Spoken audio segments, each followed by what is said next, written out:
তুমি এক জীবনে সবার কাছে ভালো হতে পারবে না, চেষ্টাও করো না কখনো সবার কাছে ভালো হওয়ার জন্য।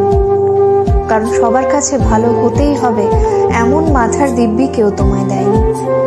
আর তুমি বেঁচে আছো তোমার নিজস্বতায়। সেখানে তোমায় কে ভাবলো, কে খারাপ ভাবলো, তাতে কিচ্ছু এসে যায় না। দিন শেষে নিজের জন্য নিজেকেই থাকতে হয়, অন্য কেউ তোমার জন্য থাকে না, থাকেনি কখনো, আর থাকবেও না।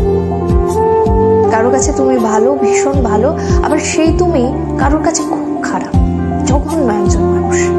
সেটা কেমন করে হয়? প্রশ্নটা মনের মধ্যে আসতেই পারে।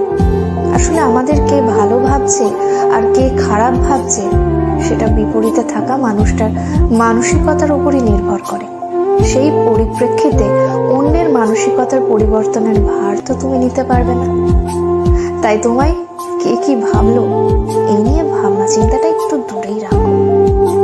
খেয়াল করে দেখলেই বুঝতে পারবে তোমার কথা বলার ধরনে তোমায় কেউ বলবে বাহ বেশ মিষ্টি ভাষী, আবার কেউ বলবে কি ন্যাকারে বাবা। আবার কখনো তুমি যদি স্পষ্টবাদী হও, কেউ তোমায় বলবে প্রতিবাদী, কেউ বলবে ঠোঁট কাটা। আসলে পুরোটাই যে ভাবছে তার উপরই নির্ভর করে। এতে তোমার কিচ্ছু করার থাকবে না। এসব নিয়ে মাথা ঘামিয়ে চলবে? এসব নিয়ে মাথা না ঘামিয়ে নিজের কাজ করতে হয়। কারণ কথাই বা কারোর সুবিধার্থে নিজের স্বভাব, নিজের রুচি, নিজের ভালো লাগা পরিবর্তন না করাই ভালো।